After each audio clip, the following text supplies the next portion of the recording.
جو میوزک چلانے والے ہیں یہ کبھی کبھی حوالہ دیتے ہیں، خواجہ معین الدین اجمیری میوزک سنا کرتے تھے، خواجہ نظام الدین اولیاء میوزک سنا کرتے تھے، خواجہ حبیب اللہ نوشہری میوزک سنا کرتے تھے اور وہ گایا بھی کرتے تھے۔ تو اس سلسلے میں سیدھے ضابطہ یہ ہے، جس چیز کو قرآن و حدیث حرام کر دے اس چیز کو اگر کوئی بزرگ کر رہا ہو، اس بزرگ کے کرنے سے وہ حلال نہیں ہوتا۔ پہلی بات یہ سیدھے سارا میڈیکل کہہ رہا ہے صاحب سگریٹ آپ کی صحت کے لیے نقصان دہ ہے، ٹھیک۔ اس کے بعد اگر ایک آدمی کہتا ہے صاحب نیوٹن سگریٹ پیتا تھا اور تب تک وہ کر ہی نہیں پاتا تھا کچھ جب تک وہ سگریٹ نہیں پیتا تھا، تو کیا اس کی وجہ سے اس کے نقصان ختم ہو جائیں گے؟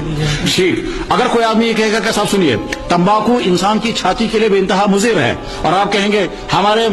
فلانے صاحب جو بہت بڑے سیاسی لیڈر تھے، جو بہت بڑے مذہبی رہنما تھے، وہ سگریٹ پیا کرتے تھے، تمباکو پیتے تھے، اس کی وجہ سے اس کے نقصانات ختم نہیں ہوتے ہیں۔ اسلام میں حلال و حرام کرنے کا قانون جو ہے وہ اللہ نے اپنے ہاتھ میں رکھا اور اپنے نبی کے ہاتھ میں دیا ہے۔ اب اگر اس کے خلاف کوئی بزرگ کچھ کرتا ہوگا تو ہمیں بزرگ کی بات سر پر رکھ کر کے الماری میں رکھنی ہے اور قرآن و حدیث پر مان۔ اگر اس طرح سے اسلام کے احکام بدلنے لگے، آج ایک جماعت آئے گی وہ کسی اور چیز کو حرام کر دے گی، کل کو آپ نے تو نہیں سنا ہوگا ایران کے اندر ایک صاحب گزرے تھے حسن ابن صباح،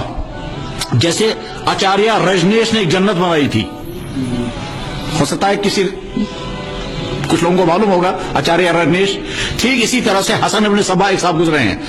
وہ باقاعدہ یہ کہا کرتا تھا کہ یہ بیوقوفی ہے اپنی بہن دوسروں کو دے دو، دوسروں کی بہن سب سے بہترین بات ہے کہ اپنی بہن کے ساتھ نکاح کرو، کیونکہ ہم جانتے ہیں اسے وہ ہمارے گھر کی ہے، وہ ہماری ماں کی خدمت کرے گی، نہ ساز ہوگا جھگڑا ہوگا، میں اس کے کیریکٹر سے واقف ہوں، اس لیے یہ غلط بات ہے کہ اپنی بہن کو تو کسی اجنبی کو دے دو اور اجنبیوں کی لڑکی اپنے گھر کے لیے لاؤ اور طرح طرح کی پریشانیاں کر دو۔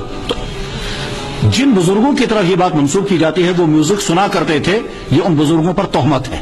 وہ اصل میں میوزک نہیں سنا کرتے تھے، وہ اشعار پڑھا کرتے تھے، جیسے آج بھی کوئی انسان اپنے گھر میں نعتیں پڑھے کوئی حرج نہیں ہے، لیکن اس کے ساتھ ساز ہوا کرتا تھا، اس ساز ہونے کا کوئی ثبوت نہیں۔ اور اس کے بعد پھر اگر انہوں نے ساز گایا ہوگا